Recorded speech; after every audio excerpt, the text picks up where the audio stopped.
안녕하십니까. 현대투자연구소 송지호입니다. 이번 시간은 큰손들이 사는 주식이라는 주제로 진행해 보겠습니다. 제가 지난주 금요일부터였죠. 예전부터 인연이 있는 큰손분들하고 전화통화를 하고 있는데요. 그분들이 현재 시장을 어떻게 보고 그리고 관심 있게 보는 종목군들과 함께 실제 물량을 매집한다고 할까요? 여하튼간 최근 매수하고 있는 종목들에 대해서 소개를 해드리도록 하겠습니다. 투자에 참고하시기 바랍니다. 자, 큰 손들의 구체적인 전략, 그 세 분을 제가 소개해 드리도록 하겠습니다. 첫 번째, 이 선생님이라고 하죠. 원래 이제 본인께서 이제 본명을, 실명을 공개해도 된다고 그랬는데, 제가 예의상 일단 가운데 이름만 제가 좀 땡처리를 했습니다. 저하고 이제 그 나이는 이제 동갑이고, 저희가 이제 그 증권 강의를 할 때는 이제 많이 오십니다. 많이 오셔갖고 또 가끔 가다가 한 20분, 30분 강의라도 해주시기도 하고요. 이분이 원래 이제 6천만 원으로 출발해서 이제 50억을 넘었어요. 그리고 실제 강의장에서 본인 계좌를 이제 공개한 적도 있고요. 예전에 매일경제신문에도 본인께서 영업적으로 좀 활용하라고 본인의 어떤 계좌 상태라든가 뭐 그런 것들을 또 공개를 한 적이 있습니다. 뭐 술도 저하고 이제 많이 먹고 굉장히 또 그 순수하신 분이에요. 몰입력이 또 대단하신 분인 것 같아요. 예전에 처음에 이제 그 한 30억대까지는 한 종목만을 매세요. 한 종목만을. 그래서 제가 당부를 드려서 최소한 한 두 종목이나 세 종목으로 늘려라 해서 최근에는 한 두세 종목 정도 하는 것 같습니다. 자, 이제 각설하고요. 여하튼 이제 그 낙폭과대 경기 민감지에 대해서 대단히 매력적인 구간이라고 얘기를 하고요. 본인께서도 이제 그 매수를 해보겠다고 얘기하시는 것 같아요. 제가 지난주 금요일도 그렇고 오늘도 통화를 좀 많이 했습니다. 많이 하고요. 특히 이제 그 삼성 엔지니어링 논리에는 상당히 공감을 하죠. 제 유튜브를 이제 거의 매일 보시는 것 같아서 모니터링도 많이 해주시고요. 저에게는 이제 뭐 시세적 동지라고 해야 될까요? 하여튼 또 굉장히 친하게 지내고 있습니다. 자, 삼성전자라든가 기존 주도주에 대해서는 별로 재미가 없다고 하죠. 뭐 지금 시장 환경에서 삼성전자가 다시 역사적 고점을 강하게 돌파하고 그럴 뭐 사실 확률은 낮고 그 공백 기간을 통해서 일단 그 잠시 후에 우리가 차트를 보도록 하겠지만 삼성 엔진을 비롯해서 낙폭과됐다는 기술적인 반등이라고 보는 거죠. 근데 그 반등폭이 거의 100% 혹은 그 이상 나오는 종목도 있다고 이제 보는 거죠. 개인적으로 이제 그 바닥권 바이오 종목을 매집 중이라고 하는데 저희 그 회원분들은 뭐 어느 정도 윤곽은 아실 겁니다. 저희가 내일 브리핑을 통해서 상승 논리 그리고 목표가 뭐 등에서 내일 또 문자 형태로 보내드리도록 하겠습니다. 민 선생님이라 죄송합니다. 민 선생이라신 분은 원래 그 증권 유관기관에 근무하셨던 분이고요. 저하고 이제 저희 전에 또 회원이셨는데 재가입은 안 하셨어요. 이분이 굉장히 유명하고요. 예전에 그 신문에도 한번 나왔다고 하시죠. 이분이 그 SK텔레콤을 이제 90년도 초에 그때 당시에 뭐 한 만 원도 안 될 때죠. 그때 사서 천억이 넘습니다. 운영 자금이 천억이 넘고 최근에는 이제 얼마 하신 분인지 모르겠는데 하여튼 그 통화를 해보니까 시장에서 요즘에는 모르겠다고 하더라고요. 좀 다소 이제 장세에 대해서 부정적이신 것 같아요. 연세는 이제 한 70대 한 초반 정도 그 정도 되시는 것 같고 한국전력에는 굉장히 관심이 많으신 것 같아요. 공감하고 실제 매수하는지 어떤지는 제가 그건 모르겠는데 여하튼간에 그분의 제가 정수를 봐서는 매수할 가능성이 굉장히 높지 않을까 생각됩니다. 정 선생님이란 분은 역시 이분도 이제 회원이시죠. 이분은 이제 한 60대 한 초반 되신 분인데요. 여전히 리스크 관리가 상당히 필요하다고 그러고 삼성 엔지니어링에 대해서는 상당히 호감이고 개인적으로는 제가 사실 그 대한항공에 대해서는 제가 처음에 언급을 안 했었죠. 저는 이제 삼성 엔지니어링 지난주 금요일서부터 했는데 삼성 엔지니어링 그리고 현대 제철에 대해서 언급을 했는데 대한항공을 굉장히 좋게 보시는 것 같아요. 그것도 이제 참고하시면 도움이 많이 되지 않을까 이렇게 생각됩니다. 자, 보시려 하면은 이제 예전에도 한번 제가 말씀드렸던 얘기죠. 목욕통이론, 조세 그램빌의 이제 목욕통이론인데, 기본적으로 이제 세력들은 대중들이 가장 팔고 싶어 할 때, 즉, 우리가 이제 세일링 크라이마스라고 하죠. 대중들이 가장 팔고 싶어 할 때, 악재를 은폐물 삼아서 주식을 매집을 하고, 그 다음에 언제 파느냐? 대중들이 가장 사고 싶어 할 때, 바잉 크라이마스라고 하죠. 호재를 은폐물 삼아서 주식을 분산한다고 그러고, 그림을 보시면 6조의 맨 바닥, 주가의 맨 바닥에서 보통 이제 1급 투자자 세력 혹은 이제 큰손 세력들이 악재를 은폐만 삼아서 이제 주식을 매집한다고 그런 거거든요. 그 다음 단계, 그 다음 주가에서는 주가 수준에서 이제 프로 투자자들, 저희 같은 이제 프로 투자자들이 개입을 하고, 그 다음에 이제 그 기관이라든가 외국인, 마지막에 주가가 가장 높을 때 이제 개인 투자가가 들어오고요. 주가가 하락할 때, 욕조에서 물이 빠져나갈 때도 제일 먼저 이제 큰손 세력 혹은 1급 투자 세력이 빠져나가고, 그다음에 프로 투자자, 기관 외국인, 그리고 개인들이 주가가 최바닥에서 빠져나간다고 보는 거죠. 좀 슬픈 얘기인 것 같아요. 우리 그 이중구 소장님께서 그 민주주의하고 이제 그 시세의 공통점이 뭐냐? 대중들의 피를 먹고 자란다 그러는데 예전에 저도 이제 그런 얘기 한 것 같은데 좀 서글픈 현실입니다. 우리가 투자 금액이 천차만별이죠. 어떤 분은 1,000만 원 안 되는 분도 계시고 뭐 기본적으로 한 3, 4천, 5천만 원 정도가 대중들이 제일 많이 분포해 있는 투자 금액인 것 같고요. 많게는 이제 뭐 1억 정도를 넘어서 한 10억대 이상 하시는 분들이 많이 있거든요. 그런데 그 1,000만 원을 하더라도 우리가 1,000억처럼만 투자를 해보자는 거죠. 패러다임을 우리가 세력의 입장에서 시장을 바라보게 되면 좀 여유가 있어질 거죠. 자, 하여튼 큰 손들이 사는 주식에 대해서 세 가지 정도 요약을 해봤습니다. 어떤 논리에 의해서 사는지.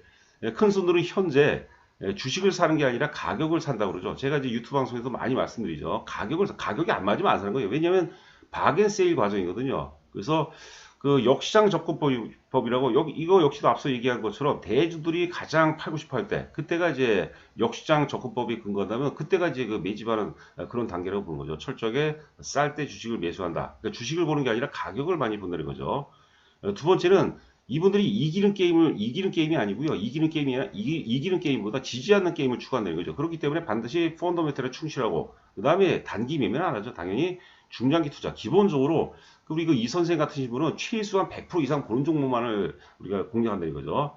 그래서 매수가 매도보다 100배, 1000배 이상 중요하다고 본 거죠. 단기 매매, 투기주, 잡주 이런 것들 하면 안 됩니다, 여러분들. 그러니까 이런 거 하지 마세요. 제가 단언컨대 단기 매매, 투기주, 잡주 이런 것들은 100점 100패입니다. 단기 매매 제가 누구보다도 자신 있어요. 예전에 제가 LG투자증권이라고 했어요. 남대문점에 트레이딩 센터가 거기가 한 150평 정도 됐는데 제가 그 시절에 트레이딩 센터장이었어요. 단기 매매 무지하게 많이 했는데 안 되더란 얘기죠, 결국은. 자, 세 번째 이제 큰 손들이 노리는 주식, 삼성 엔지니어링, 한국전력, 대한항공 이런 것들도 관심 있게 봐야 되겠고요. 여하튼간에 지금 이런 종목들이 이제 추세 앞전에 그 주가 급나간 시점을 돌파해서 추세 상승 이어지는 게 아니라 낙폭과 됐다는 기술적 반등인데 그 폭이 그 100% 혹은 그 이상도 나올 수 있다고 보는 거죠. 자, 그 삼성 엔지니어링인데 제가 이제 지난주 금요일서부터 현대제철과 함께 이제 처음으로 이제 유튜브 방송에서 올렸고 저희 회원분들한테도 이제 저희가 향후 이제 저희가 주력주로 검토 중이라고 지금 계속해서 말씀드리고 있어요. 계속해서 저희도 노리고 있는 주식입니다. 그래서 지금 그 큰 손들이 삼성 엔지니어링이라든가 이런 그 낙폭과대 경기 민감주들을 고민하는 향후 주도주 논리로 고민을 하고 있다는 그런 얘기죠. 자, 그리고 이제 역시장 접근법. 그 주가가 급락 상태에서 거의 뭐 2만 원짜리가 7천 원이 깨졌어요, 여러분들. 그러니까 그 자리만 찾아가더라도 거의 뭐 한 300%, 200% 가까이 이제 나온다고 보는 거죠. 여하튼 간에 급락한 상태에서 사상 최대 거래가 터졌는데 누가 과연 팔고 누가 과연 샀을까? 이걸 우리가 한번 고민해 보자는 거죠. 역시장 접근법이라는 거죠. 그래서 대중들이 가장 팔고 싶어 할 때, 즉 매도의 극점, 세일링 클라이막스 때 세력들은 악재를 은폐물 삼아서 주식을 매집한다고 보는 거죠. 주가라는 것은 이제 우리가 월가에 보면 블래시라는 말이 있어요. 블래시, BLASH, buy low and sell high. buy low, 낮게 사서 sell high, 높게 판다는 거죠. 그거만큼 명언이 없죠. 근데 언제가 쌀 때인가요? 악재가 지배할 때. 그때가 쌀 때고 언제가 높은 가격인가요? 철저하게 호재가 지배할 때가 주가가 굉장히 어떤 팔기에는 굉장히 적격이라고 보는 거죠. 자, 이제 보시면 이제 그 삼성 엔지니어링이고요. 지금 이제 케이프 투자증권의 3월 17일자 그 보고서를 제가 이제 그 실적 부분만 캡처해 온 건데요.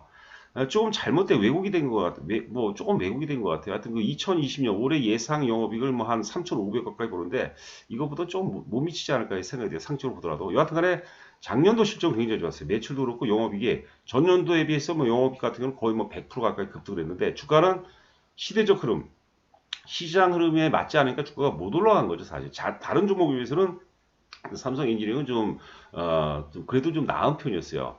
그리고 만약에 지금 그 전 세계로 유동성을 많이 공급하는데 유동성 장세가 전개되는 이런 것들은 유동성 장세가 원하는 것은 낙폭 과대 저가 대형이에요, 사실. 뭐 공식이죠. 여하튼 간에 지금 이거는 오늘까지 표함한 건데 주가가 지금 오늘도 10% 이상 오르고 있는데 지금 현재 시간이 한 2시 57분을 지금 통과하고 있습니다. 여하튼 이제 3일 연속 강세기 때문에 따라서 하면 안 되겠죠. 그래 그래 버릇해도 이러고 난 다음에 올라가더라도 그건 의미 없고요. 여하튼 간에 눌림목 조정이 들어온다고 봅니다. 눌림목 조정이 들어오면은 이번 저점은 출발점이죠. 3월 23일 출발점보다는 높은 가격이죠. 이게 이제 우리가 닭개사부령 제1바닥이냐 제2바닥이냐인데 닭개사부령 제1바닥은 쌍바닥에 전저점까지 빠지는 거고 전저점까지 기다리면 안 된다고 봐야 되겠죠. 전 저점보다 높은 가격, N자형 패턴이라든가 혹은 우리가 이제 닭개사부령 제2바닥이거든요. 쌍바닥은 바닥이 하나이기 때문에 가격이 같으니까 외바닥은 아니고 쌍바닥은 이제 제1바닥이라고 그러고 저점이 높아지는 바닥은 우리가 다 깨사보려고 제2바닥입니다. 제2바닥에서 우리가 한번 노려보자는 얘기죠. 뭐 저희 회원분들 지금 많이 들으실 텐데 하여튼 그 관심 있게 지켜보시기 바랍니다. 자, 두 번째 종목은 이제 그 한국전력인데, 잠시 한번 더 볼까요? 보시면은 이제 그 퍼가, 올해 예상 퍼가 8.5배, PBR이 1.3배니까 펀더멘탈도 뭐 굉장히 튼실하다고 봐야 될 것 같아요. 자, 보시는 화면에 지금 한국전력인데요. 한국전력은 올해, 작년에 이제 그 적자였죠. 올해는 실적이 상당 부분 개선될 것으로 예상이 됩니다. 한국전력은 사실 유가 혹은 가스 가격이 굉장히 민감하죠. 보시면 이제 유가가 1% 하락할 때 영업이익이 뭐 740억 개선된다고 하니까 한국전력한테는 굉장히 유리한 환경이 아닌가 싶고요. 지금 전기세도 전기로도 상당 부분 현실화될 가능성이 높지 않나 싶어요. 작년에 대폭 적자에서 올해 3조 원 가까이, 영업이익이 3조 원 가까이 흑자 전환이 예상이 된다고 하는데 그것도 뭐 지켜봐야 되겠죠. 여하튼간에 월봉입니다. 63,000원, 2016년도에 63,000원 위에 반등 다운 반등을 한 번도 못 주고 최근에 15,000원대까지 폭락을 했어요. 이것도 나중에 여러분께서 그 관심 있는 분들은 그 일봉을 보고 참고하시기 바라고요. 그 다음에 이제 PBR을 보시면 0.2배예요. 우리가 보통 일반적으로 청산 가치를 일로 놓고 본다면 청산 가치 대비해서 지금 80% 대박연 세일을 하고 있는 거죠. 그리고 지금 시장의 대외적인 불확성이 많이 지배하는 환경에서는 혹은 이제 뭐 달러라든가 금 이런 것처럼 안전자산이라고 보시면 될 것 같고 그런 것들이 또 시장에서 이슈가 된다면 굉장히 매력적인 그런 상태가 아닌가 생각이 됩니다. 자, 대한항공은 이제 앞서 얘기했던 우리 큰 손분 중에 한 분께서 저는 조금 잘 모르겠는데 대한항공을 좀 사시는 것 같아요. 보시면은 유진투자증권 3월 26일자 자료인데요. 보시면은 이제 작년에 영업이익이 2,670억에서 올해 예상 영업이익이 3,960억이라는데 이거는 제가 보기에는 유진투자증권에서 오타든지 좀 오류가 있는 것 같아요. 올해는 뭐 그럴 가능성이 좀 적다고 봐야겠죠. 자, 여하튼 간에 이제 그 지금 시장 환경 속에서 가장 열악한 그런 상황이라 보기 때문에 역으로 그만큼 투매가 이제 많이 나왔다고 보는 거죠. 매도의 절정기가 지난주 대략적으로 지난주 목요일이 이제 결정적인 바닥이라고 봐야 될 것 같아요. 그리고 이제 금요일 날 극적으로 이제 그 한미 간의 통화 수합이 개최가 되면서 시장 환경이 일단 그 공포 심리로부터 상당 부분 이제 그 해소가 됐다고 이제 봐야 될 것 같습니다. 대한항공도 제가 보기에는 뭐 무리가 없어 보이고 역시 매매 타이밍은 한국전력도 그렇고 대한항공도 그렇고 삼성 엔지니어링을 우리가 참고하시면 될 것 같습니다. 자, 저희 그 현대투자연구소 투자 원칙인데요. 지금 매수가 매도보다 100배 이상 중요하다. 모든 큰 손들이 물론 이제 잘하는 큰 손도 있고 못하는 큰 손들인데 제가 보기에는 아주 엑설런트한 그런 큰 손들은 매수를 굉장히 중요시합니다. 우리 대중들의 99.9%는 다 매도가 중요하다는데 아닙니다. 매수를 신중하게 해서 신중하게 시간의 위대한 힘, 시간을 내 편으로 만들 줄 알아야죠. 우리는 일희일비하죠. 그래서 안 되는 거예요. 근데 시대적 흐름을 파악하고 그다음에 바텀업 방식. 원래 그 경기를 예측하는 것은 거의 불가능에 가까워요. 그럼 제가 나중에 또 기회가 되면은 왜 경기를 예측하는 게 불가능한 건지 말씀드릴 거고요. 효율적 시장 가설이 있는데 이미 상당 부분 예측하는 부분은 시장이 이미 그 가격에 반영이 됐다고 보는 거고 역시장 접근법도 큰 손 세력들이 가장 많이 활용하는 거죠. 즉 대중들이 가장 팔고 싶어 할 때서부터 매집을 해 나간다는 사실을 명심하시기 바라고 언제 파느냐? 대중들이 가장 사고 싶어 할 때, 대중들이 집단 사고 가장 사고 싶어 할 때, 그때 우리가 호재를 엄폐물 삼아서 주식을 분산한다. 자, 이렇게 생각하시면 될 것 같고요. 체험 VIP 관련해서는요, 하여튼 그 관심 있는 분들 자세하게 읽어보시고요. 저희 연구소 논리하고 이제 공감을 하시고 또 저하고 직접 통화를 통해서 이제 한번 수익률을 좀 극대화시키고 싶다. 저희하고 체험 VIP를 한다고 무조건 수익 나는 건 아닌데요. 여하튼간 저희가 상식적이고 논리적으로 하여튼 그 고객 관리를 해드릴 것을 약속을 드리고요. 뭐 하나 더 팁을 드린다면 아까 그 우리 이 선생께서 굉장히 그 좋게 보는 종목이 있는데 그건 저희가 내일 상승 논리 목표가 이런 것들에서 이제 브리핑해서 전달해 드릴 예정입니다. 여하튼 관심 있는 분들은 함께 꼭 했으면 하는 바람입니다. 자, 여러분들 오늘 하루도 고생 많으셨고요. 저는 또 내일 찾아뵙도록 하겠습니다. 감사합니다.